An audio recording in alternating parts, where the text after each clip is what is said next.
Does the pre-sentence report disclose any prior convictions in which there exists any known constitutional defect? No, Your Honor.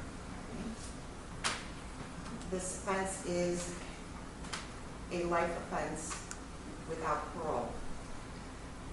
The court, before the court passes sentence, my understanding there is a victim that wishes to speak to me. Mr. Anderson, you can go back and have a seat. Mr. Bailey. I'm sorry, Your Honor. Lisa Hatt. Ma'am, could you state your full name for the record? Lisa, L-I-S-A, Hatt, H-A-T-T. All right, thank you. What would you like to say this time? My name is Lisa Hatt, and I'm Larry Smith's niece. Let me start by saying that I know this crime carries a sentence of mandatory life in prison without the possibility of parole. That being said, it still somehow doesn't seem enough. The defendant is a man who preys on the weak and defenseless, and to me, that is a coward. His past is filled with examples of this behavior. He lures people in with empty promises and offers of help and then uses their weaknesses against them. I do not think he is capable of caring about anyone but himself and what he can get out of a situation. I hope you take all of his past into consideration when you determine where to put him. No matter where he is, he will find someone to intimidate and manipulate. He is dangerous and obviously will go to any extreme to get what he wants. On July 20th, 2014, our family was changed forever.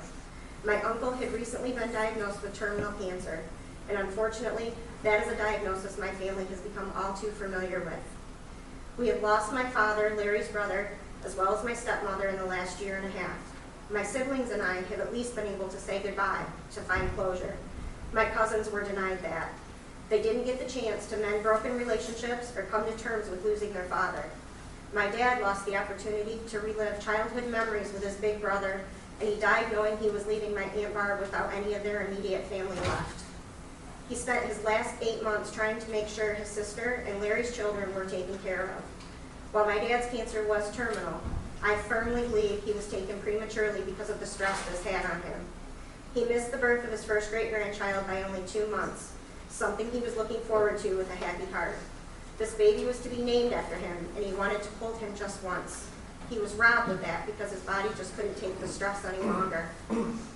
I have watched every single member of my extended family struggle with the guilt of having not done something, anything that could have changed this.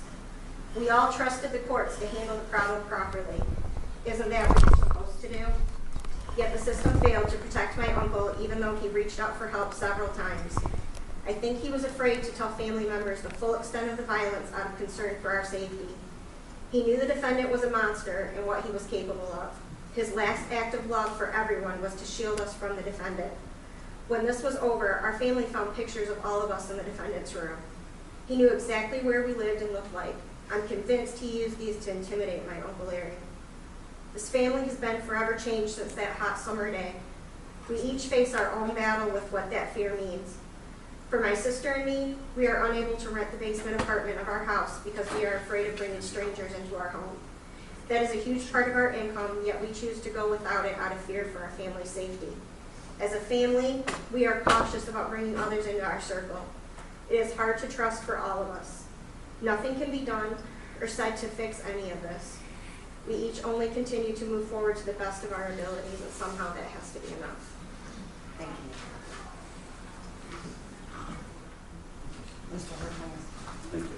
Your Honor, just very briefly, cases like these are very demanding, and the prosecutor's office wants to say a few words of gratitude. We want to thank the court here for allowing us to handle this case very expeditiously over the 3-week period that the case was tried.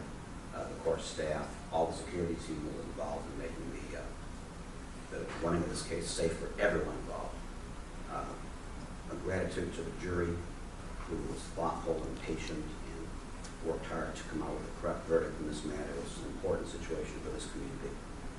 The law enforcement individuals who were involved in the investigation, with specific nods to OIC Detective Yuri Ward, Detective Sharp and Greca, Sergeant Court, and David Batterson with the Sheriff's Department as well. The contributions from Dr. Casson, even Dr. Diaz, were very helpful to the jury during the course of this process. The Michigan State Police Lab, CSI Lab crew did great work. Lisa Ramos, Amber Smith, very illuminating, crucial testimony to help the jury reach their verdict. The court-appointed defense team of Jim Daly and Jackie Wise provided vigorous defense while still trying to accommodate all the defendant's requests in this very difficult case.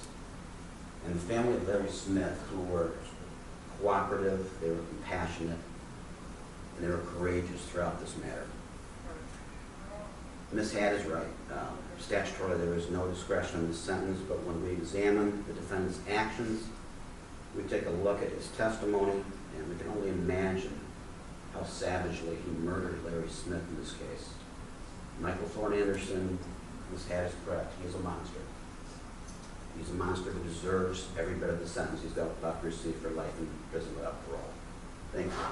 Thank you, Mr. Hart. Before the court passes sentence, Mr. Wheeler, do you wish to say anything on behalf of your client? Yes, Your Honor. The jury has spoken. We can't do anything about that. As he's already indicated in his PSI, he's indicated he is not involved with this. It doesn't change the fact that he has and continues to express sorrow over the death of Mr. Smith. But he's here today to be sentenced. I'd only like to indicate and put on the record that throughout the entire trial in this matter, that he has been cooperative and that he was very helpful during the trial because there are absolutely zero problems either here or at the jail or any place else in the entire time that this proceeding was going on. Anything else? No, thank you. Thank you. In determining the appropriate sentence in this case, the court has considered the seriousness of the offense, your history, the principle of proportionality, the statutory penalty, the cost of confinement, the report and recommendation of the probation department, and what has been said upon the record at this hearing. The criteria and the reasons for the sentence are the nature and gravity of the offense, the discipline appropriate to its commission, deterrence against repetition by you and by others, potential for reformation, vindication for the law, and protection of society.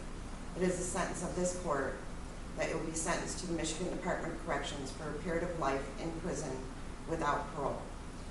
You will receive credit for 473 days. You shall pay a $130 crime victim fee, $68 in state costs, and a $60 DNA fee.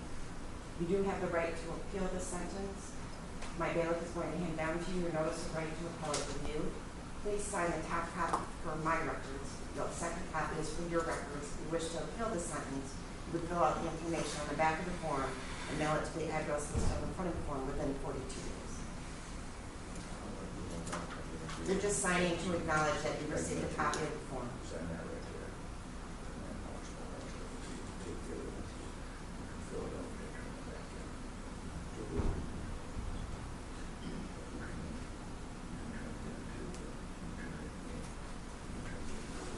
But I'm gonna be in one or 2 minutes, for 30 days.